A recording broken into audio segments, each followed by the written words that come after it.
आज मैं आपको एक बीती हुई कहानी बताती हूँ जो मेरे सामने घटी है। मैं ये बताना जरूरी समझती हूँ, आजकल इतने छोटे छोटे कारण से घटस्फोट हो रहे हैं। क्या बताऊँ, मैं आपको एक मुंबई का उदाहरण बताती हूँ। शाम का टाइम था, हस्बैंड काम से घर वापस आने वाला था। वो काम से घर की तरफ निकला, भागते भागते बस पकड़ लेता है। जैसे तैसे वो बस पकड़ लेता है। उसके बाद बस से उतरने के बाद फिर और एक बार भागते भागते ट्रेन में चढ़ जाता है। जैसे तैसे वो घर के पास पहुंच जाता है। जैसे बिल्डिंग के अंदर आया, उसी टाइम देखा कि लिफ्ट बंद है। वो 6 मंजिलें सीढ़ियां चढ़ते हुए ऊपर आया। वो पहले से परेशान होकर आया था, ऊपर से ये लिफ्ट बंद थी। आगे देखते हैं क्या हुआ। वो घर में आया, अपने जूते उतरने लगा था। जैसे फटका से बीवी ने देखा और तुरंत आगे आई और बोली,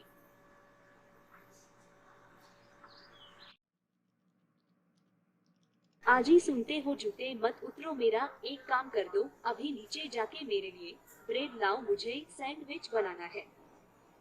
अरे अरे ये क्या, रुको, मैं ऑफिस से अभी अभी आया हूँ। मुझे फ्रेश होने दो, थोड़ा आराम करने दो। 10 से 15 मिनट में मैं चला जाता हूँ। वैसे भी लिफ्ट बंद है, नीचे जाके ऊपर आने का मन नहीं कर रहा है। मैं बहुत थका हुआ आया हूँ, जाने दे, कल ऑफिस से आते वक्त लेते लेते आता हूँ। आज के दिन कुछ और बना दो। पोहा है तो वो ही बना दो। नहीं नहीं, मुझे अभी कुछ टाइम पहले मेरी इच्छा हुई थी कि आज मैं ब्रेड सैंडविच ही बनाऊंगी। आप ब्रेड जाके लाओ। मैं बहुत थका हूँ, अभी मैं नहीं जाऊंगा। फिर तुरंत दोनों की भेंट शुरू हो जाती है।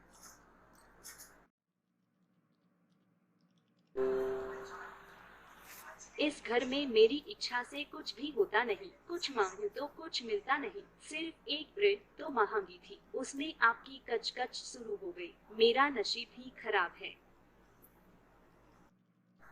एक ब्रेड के लिए तेरा नसीब खराब है, तो जो 100 साड़ियाँ तेरे कबोर्ड में है तेरे पास, उसका क्या। ठीक है ठीक है, मेरी माँ, तेरी ये बक बक बंद कर दे, मैं चला जाता हूँ।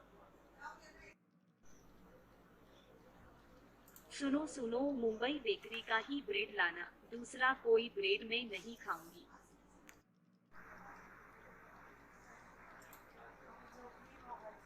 मुंबई बेकरी दूर है, 4 से 5 किलोमीटर है। जाऊंगा, कभी लाऊंगा, कभी खाएंगे, कभी कुछ भी। ठीक है ऐना, और कुछ।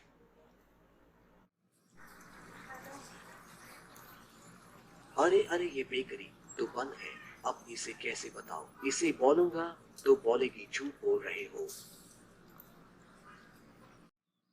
अब इसका नसीब खराब, बेकरी बंद। अब ये विश्वास रखेगी या नहीं। उसने अपने मोबाइल से फोटो निकाला और व्हाट्सएप पे भेजा और लिखा बेकरी बंद।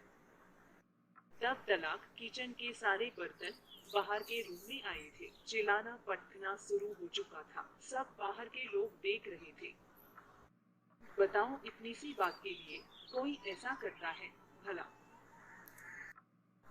फिर उस लड़के ने तुरंत मुझे कॉल करके घर पे बुलाया। मैं उसके घर पे दूसरे दिन चली गई।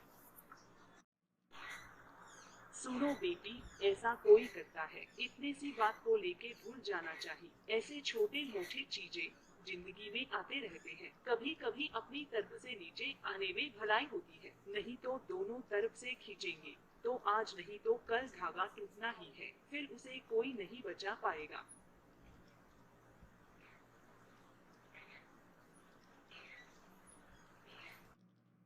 देखिए, मेरी शादी होके 4 साल हो गए। मेरा पति मुझसे कुछ भी प्रेम करता नहीं। उसको मेरी कोई भी चीज पसंद नहीं आती।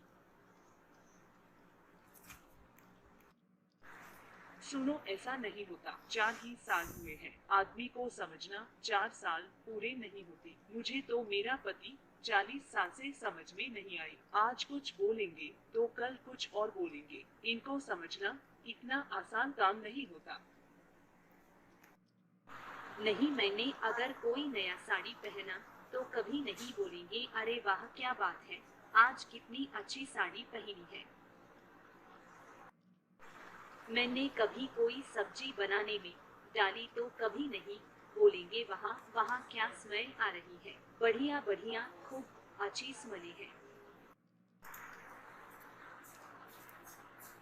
सुनो, हर पति को शाबाशी और अच्छा है ऐसे बोलना आता नहीं। किसको कहना आता है तो किसको नहीं। अगर कभी कोई साड़ी तुमने पहनी है तो खूब जाके पूछो कैसी लग रही हूँ। उसके मन में होगा तो कुछ बोलेगा, नहीं तो कुछ नहीं बोलेगा।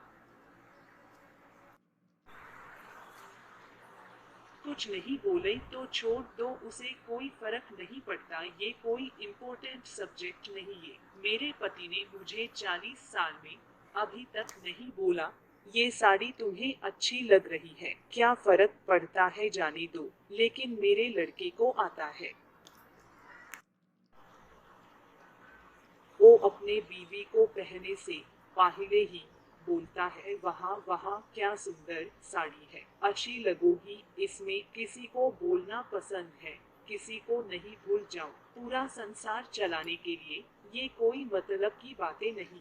भूल जाओ, कोई फर्क नहीं पड़ता हमें इसे। वो बोल पाया या नहीं।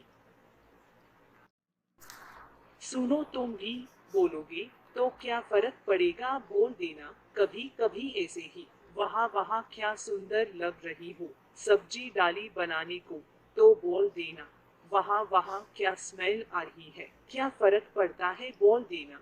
ये शाबाशी उसकी या मसाले की वो बाद में देखेंगे, लेकिन सब कुछ आसान करो।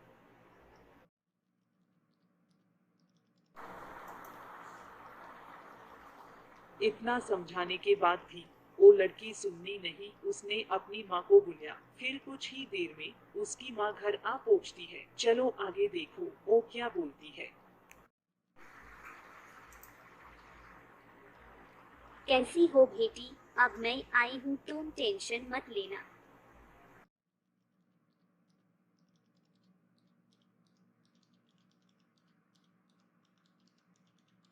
कहाँ पे उसकी औकिली करने वाली आंटी? को मैं जाके बुला के लाती हूँ।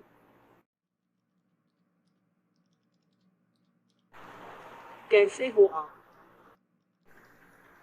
सब कुछ बढ़िया चल रहा है, लेकिन मेरी बेटी का कुछ प्रॉब्लम हो रहा है। उसने मुझे सब कुछ फोन पे बता दिया, तभी तुरंत यहाँ पे चली आई। सुनिए, हमारी लड़की लाड प्यार से बड़ी हुई है। वो अगर आंख बंद करके कुछ मांगती थी तब उसके पिता उसे आंख खुलने से पहले लाके देते थे। हमारी लड़की को नहीं बोलना पसंद नहीं, उसे गुस्सा आया ना वो घर के सारे चीजों को तोड़ देती थी।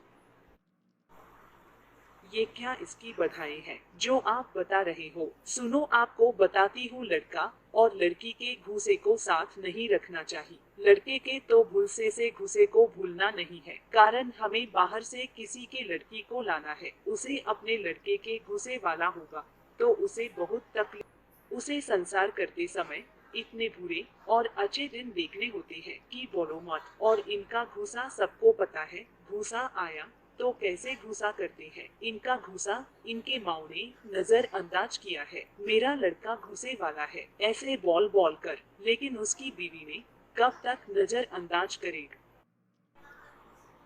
कि आपका लड़का घुसे वाला है। उसका कोई बढ़ी मत करो, और लड़की का जो घुसा है वो कभी नजर अंदाज मत करना, क्योंकि हमें उसे दूसरे के घर में भेजना होता है। इसलिए लड़कों के और लड़कियों के घुसे को बचपन में ही दबा दो। उसमें हर चीज के लिए नहीं नहीं का सबक उसे करके बचपन से आदत डाला करो। कोई अगर एक चीज को नहीं बोलो तो वहीं पे वो शांत होना चाहिए। ये सब बचपन में करना जरूरी है।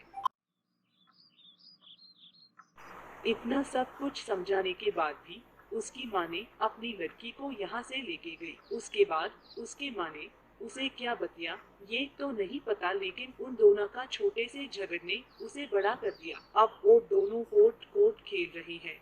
डाइवोर्स का केस चल रहा है। इसमें एक ही पता चलता है, अपना अपना ईगो कंट्रोल में रखिए, नहीं तो आने वाले काल में हमें कोर्ट में बस यही कैसे ज्यादा दिखेंगे। मैंने कल डॉक्टर पूछा क्या ईगो का सोनोग्राफिक निकलता है? क्या निकलता होगा तो हमें बताओ क्या करे, हालत ही ऐसे हो रही है। हमें नहीं थे इतने ईगो, हमें भी हमारी सास बोलती थी, ननद बोलती थी, उसके लिए क्या झगड़ा करके जाना होता है क्या घर से? कुछ भी अपने दिमाग में डालना, ऐसे नहीं चलता संसार। मेरे माँ ने मुझे एक शब्द बोला था, ध्यान से सुनना, खास करके नई शादी हुए लड़की को बोल रही हूँ। दूल्हे के हृदय में पहले घर में हमेशा उसकी माँ ही रहती है और दूसरे घर में हमेशा बीवी होती है। दूल्हे के हृदय के पहले घर को कभी भी टच मत करना। आप एक काम करना, सांस को जिंक लो, दूल्हा ऐसी ही जिंक जाओगे, सास के ही पीछे भागना। कैसे हो माँ? मैं करती हूँ। आप बेटो माँ, आप कितना काम करती हो, आज से सब कुछ मैं करूँगी, आप कुछ मत करना। सर दर्द कर रहा है क्या माँ? मैं दबा दूं क्या? आपके लिए चाह बना दूं क्या? एक बार दूल्हे की माँ हाथ में आई तो घर हाथ में आने में टाइम नहीं लगता। कैसा है उनका? उनके माँ और पिता पे बहुत सारा प्रेम होता है। आप कुछ भी बोलो मगर उनके मन से आप उनकी माँ और पिता को कभी भी भूल के नहीं निकाल सकते। ये हो ही नहीं सकता, इसलिए बोल रही हूँ कि कभी भी छोटी छोटी बात के लिए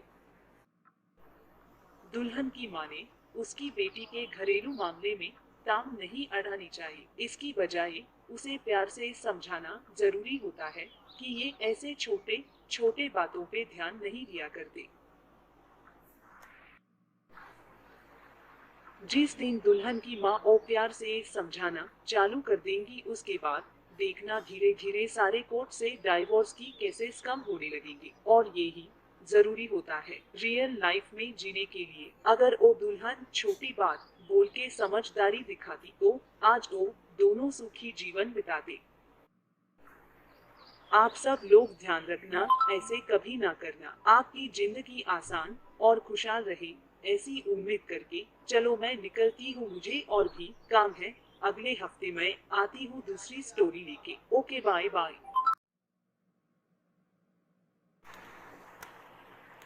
थैंक्स फॉर वॉचिंग वीडियो। कृपया लाइक, शेयर एंड सब्सक्राइब करना ना भूलें। एक ये आपके लिए दूसरी स्टोरी बना रहा हूँ, नेक्स्ट वीक में आ जाएगी। प्लीज जरूर मन तक पहुँचाना।